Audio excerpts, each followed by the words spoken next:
So you want to get into marathon. That's good. That's very good, actually. And I'm proud of you for trying new things.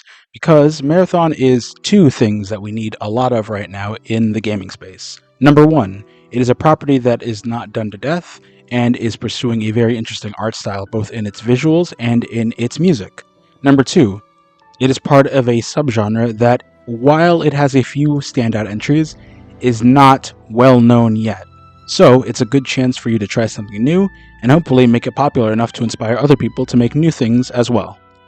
Now, the only problem with Marathon is that it is very new, and new things can be scary. So, I'm going to give you a quick crash course in two things. One, what an extraction shooter is, and two, some of the history of Marathon. Now, I am not recording this with any sort of script. I am just flying by the seat of my pants, so hopefully this goes well, is informative, and me editing it later does not have a conniption. Sand, editing this later, how did we do? That's great, thank you. Now, if you are interested in learning about extraction shooters, you stay right here.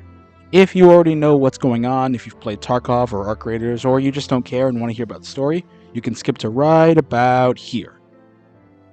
Alright, let's get started. So, I want you to imagine you're playing a battle royale, or just a multiplayer game in general. You load in with your stuff, and you fight, and then you win or lose, right? Now imagine that the stuff you fight with is stuff that you have in a little bank that exists in a menu outside of the mode. Whatever you bring in is what you get to use, and there's other stuff you can collect, both in the world and off of other people. Now, if you lose, all that stuff is gone. Someone else in the match gets it, or it disappears into the ether if it stays after the match ends. If you beat somebody, you get their stuff, and that stuff is now yours. And if you win, you get to take whatever stuff that you got from them and whatever stuff you took in out for another match. That is an extraction shooter. Sometimes extraction shooters are PvE, sometimes they are PvP, sometimes they are a mix of both.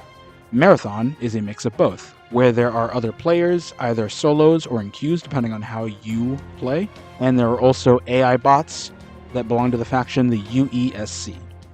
So, the basic idea is to keep doing these runs across multiple maps, collecting stuff for your bank, unlocking little pieces of equipment, and doing challenges and quests that you get along the way. All with the goal of basically giving yourself a lot of money and equipment and bragging rights.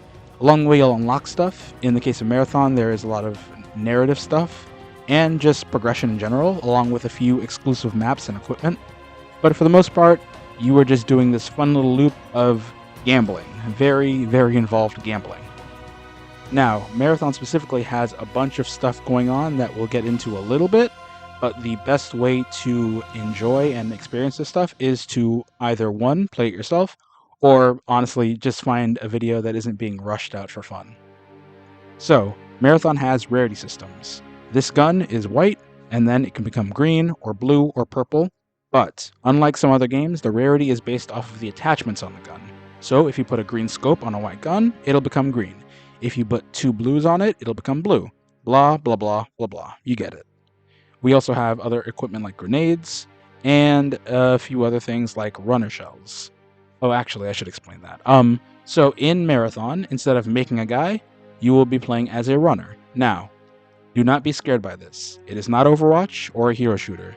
Think of it like the operators in Black Ops 3 or some of the other Call of Duties or shooters where you pick a role. These guys will have set abilities, but the weapons you put on them are up to you, along with the other equipment. The abilities will make you do stuff like be stealthy, heal your friends, run really fast, punch really hard, you get it. So, you pick a runner, you pick your equipment, and then you go in. That's basically it. I think the last thing to cover is that there are things called scav runs. That's just what I call it, but there are other names for it in the extraction community. For Marathon, there is a scav class called Rook. Rook goes in with no equipment. It randomly generates you a gun, some ammo, and some healing items, and the idea is that you are scavenging for stuff to line your bank before you go out on bigger, more risky runs. It's good to pad your bank, or it's good to just, I don't know, for fun, to explore a map, to learn some stuff. The only thing is, I don't think you can do objectives well as Rook, and objectives are a big part of this game. Okay, like I said, it's a crash course, I definitely missed some stuff, but now we're going to move on to... So, Marathon is technically a sequel. I say technically because one, it's been a while since the last Marathon, and two, Bungie has made it clear that while this does continue some of the narrative stuff from the original trilogy, it is also its own interpretation of those events and that world. The easiest place to see this is in the art style. So, once upon a time, Earth was progressing very, very quickly. We were running out of resources, and corporations were largely in control of everything. So, they ended up moving to Mars, but then that went wrong for a few reasons. So, they ended up taking the moon of Mars, Deimos, and converting it into a spaceship called the Marathon.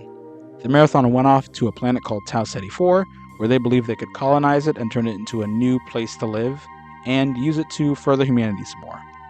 However, after the colony was set up, there was an alien attack. The first Marathon is about you playing as a cybernetically enhanced soldier on the Marathon, fighting off these aliens with the help of some onboard AI. During the game, you send a message back to Earth, but they say that it will not reach it for a long, long time. Cut to a long, long time later, where Earth has received a signal, but it's been so long that things have changed. The people on Earth assumed the Marathon was lost, and now the companies who invested in the original mission want to find out what happened, for different reasons. So you, as a runner, are going to go to the planet, find out what happened, and work with these companies in exchange for money and equipment. But it's a very cutthroat world and a dangerous one. No one's sure what happened, they're not even really sure about the aliens, and also things have changed so much in the time it took for the message to get to Earth and then for everyone to get back to Tau Ceti that everything is unpredictable and mysterious and kind of creepy. So, your job is to explore, fight other runners, fight the wildlife and the world itself, and eventually figure out what happened to the Marathon and Tau Ceti 4. Alright, I think that's it.